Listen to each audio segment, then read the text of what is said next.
Welcome to our channel. Today we how to protect your investments with Edward Jones, beginner guide step by step clearly.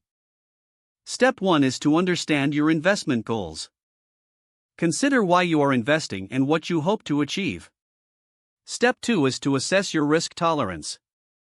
Evaluate how much risk you are willing to take with your investments. Step 3 involves scheduling a consultation with an Edward Jones financial advisor. An advisor can help you create a customized investment strategy. Step 4 is to diversify your portfolio. Investing in different asset classes can help minimize risk. Step 5 is to keep track of your investments regularly. Review your portfolio at least once a year to ensure it aligns with your goals.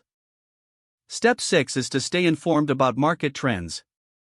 Knowledge of economic conditions can help you make better investment decisions.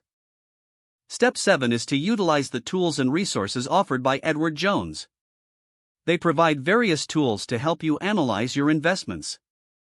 Step 8 is to enable automatic rebalancing of your portfolio. Rebalancing can help maintain your desired asset allocation over time.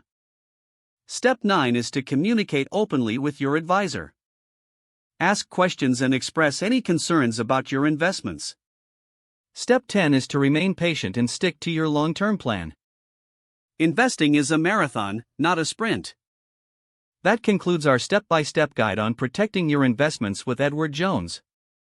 If the page does not load, refresh the browser or try again in a private or incognito window.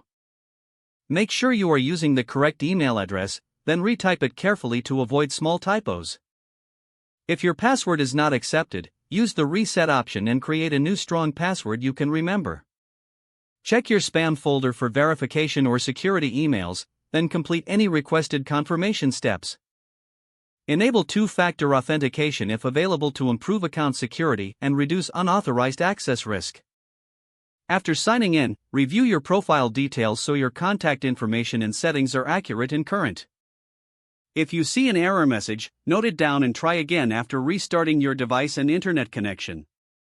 Don't forget to like this video and subscribe to our channel for more step-by-step tech guides.